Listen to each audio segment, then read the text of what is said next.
Good evening, everyone. Welcome to the Wine Review. I'm Ryan, a wine guy.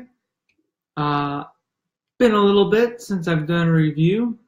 Um, oh, important information. I bought a new MacBook Pro. My old one was kind of getting old, and actually it just kept turning off by itself. In fact, it got to the point where it would reach the loading screen and then just shut off. So I couldn't even get past that. Now, of course, I did some research. I'm like, it could just be some sort of, I don't know, issue in the computer. Maybe you just need a new hard drive or whatnot. But I figured, means 6 years for a Mac is, getting old. I mean, they can last a while, but I wanted a newer one. I wanted a better one, and I am happy with what I have. It's a little bit smaller. It's a 13-inch. My last one was 15-inch, but it's one of the newest updates that they have. So now that that's all finished, today I am doing a Spanish blend, La Tribu. Get it as close as I can. I do not know whose phone. I don't think that's mine. Maybe it is. Kind of has a really nice picture design. Like, I don't know what these guys are. Almost like warriors or something. Warriors of something. La Tribu. I'm not really sure what Tribu means. I should have done that research first, but I didn't. It is imported by Monsieur Touton, so as you all know, that's probably my favorite importer. It's probably roughly like a $13, $14 wine, within that lower than $15 range, depending on where you get it from. It's 13.5% alcohol. The blend consists of 34% Garnacha, 33% Monastrell, and 33% Syrah. So almost 1/3 of everything, 1% more in the Garnacha. The glass. Just barely see through it. I can just barely make out my hand. So it is really, really on the dark side. Nice, really ruby rim, but just deep, dark, red, purple, almost opaque in the middle. Just really, really nice purple coloring, deep purple, red coloring. On the nose, wow. It's opened up some.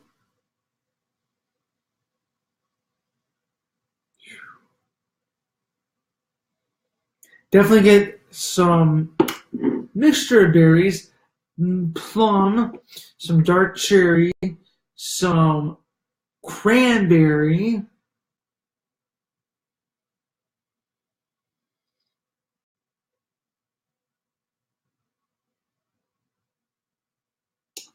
maybe even some pomegranate. Yeah, pomegranate is definitely coming through. But there's also a nice spicy fruit fly. There's also a nice spicy characteristic coming through. A little bit of pepper, which actually fell in my wine. No, wait, no, it didn't. Are you? No, that's a bubble. We're good.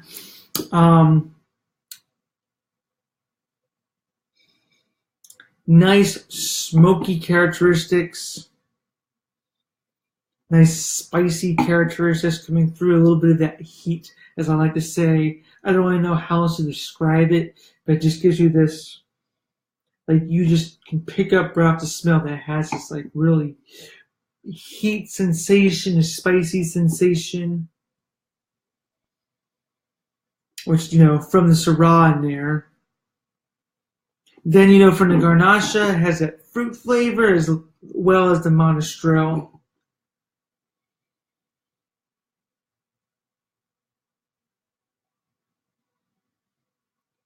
Definitely some oak characteristics going on, maybe some tobacco.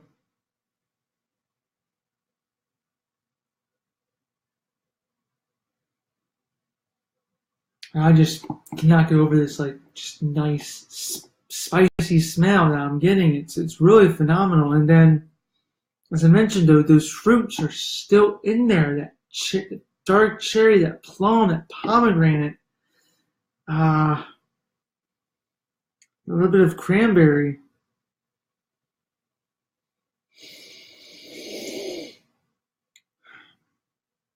Maybe even picking up very small, subtle hints of like mocha or something, like a vanilla chocolate blend or something.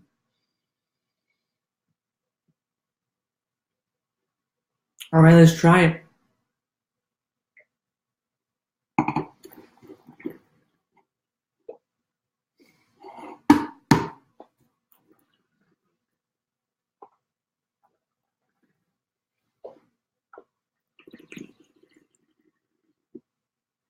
Mm.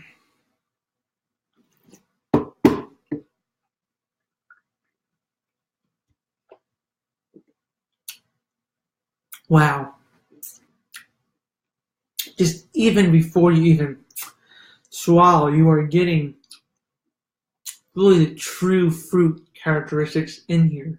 A little bit of plum, a little bit of the cranberry, slight dark cherry. Maybe even getting like hints of maybe even blueberry. I do get that pomegranate taste, a little bit of and it all tastes fresh too. But coming up now, as I'm speaking, that's when it's really dry. First, when it's in the mouth, it's like really smooth, really velvety feel. Now it's really dry. Get a little bit of the tannins going on. You get that spice. That spice is now coming up late. The spice is like, my mouth is like kind of on fire, not to the point as I referenced a while ago, like it's not really burning like a fire-breathing dragon. Well, whatever dragon is there that breathes? After a dragon breathes fire, a fire-breathing dragon, that's obviously a dragon breathes fire.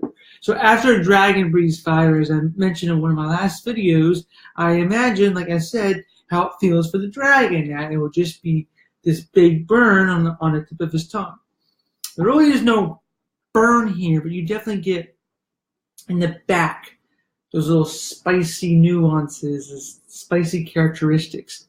But now it sort of dissipates, and it's kind of leaving this, I don't know how to describe it. It's like kind of like a gravel taste, or granite taste, or like metallic taste. I don't really know how to describe it. I mean, it's not a bad taste, but it definitely leaves you with this sort of, I don't know, there's this sort of unique taste in the mouth that just, it really, it has a taste, but you can't really define it. It's not fruity, it's not sweet, it's not tart. It just kind of leaves you, yeah, I would say this kind of like metallic, gravelly taste, but it's not bad tasting. It's just kind of like really a nice, perfect way to finish. And now as I'm ending the video, the taste is ending. So a pretty decent finish. It really, and why I think I love this wine is that it really tends, oh, and I forgot to mention the vintage. The vintage is 2010. I mean, it's a weird way, you really can't tell that. My Vivino app says 2016, but I did some research on Monsieur Touton website. You can always search up Monsieur Touton, they have all their wines on their website, and this one says it was 2010. And after looking close at it, like, I mean, it's 2010. So, but what I like about this wine is that it has a follow through. It has a follow through where it's one thing and then the other and then the other. You know, there are some wines that are sort of like it's one thing, then the other, then it's back to that thing, then it's something completely like I don't mind if the taste changes. I just like it to be sort of it starts off this and it finishes this. Not that it's it's this, that. That's usually what deducts a rating. I like it to be consistent. I like it to be it starts off like this and it finishes like this. And this wine does that. And I am giving this wine a 4.5 out of 5. And why I deduct half a star is this wine is so good right now in 2010. I don't really see any, I mean, they haven't released any other vintages from what I can tell. And that's usually a good way you can tell whether a wine can age or not. If you're seeing a wine that sort of comes out with a vintage every year or every couple years, then you sort of figure it's something you don't necessarily want to age a long time. But it's 2017, they have not done another of this wine. So either they figured the wine was a complete flop, which I don't think it was, or it's just not something that they produce a lot of. And I do believe there are other vintages of this wine. So I think this wine could definitely age a few more years, well into Donald Trump's second presidency. I mean, actually, no, that's right. We won't be around come 2020. But anyway, funny me. But this could definitely be around like 2020, even into the early 2020s. I would say this would probably be good for. So you're looking at least 3 to 5 years, I would say, in my opinion. Maybe even more. I'm not sure. I'm not like a huge expert on aging, but I would say at least has another 3 years. Probably 3 to 5 is my best get. I would say you're safe within that range. But you're definitely safe to drink it now. It's good now, but look for it. Buy a few bottles and lay them down. You know, enjoy one or two here and there. You know, buy as many as you can, but just make sure you leave at least one or two well into the new decade. I am Ryan the Wine Guy, and until next time, cheers.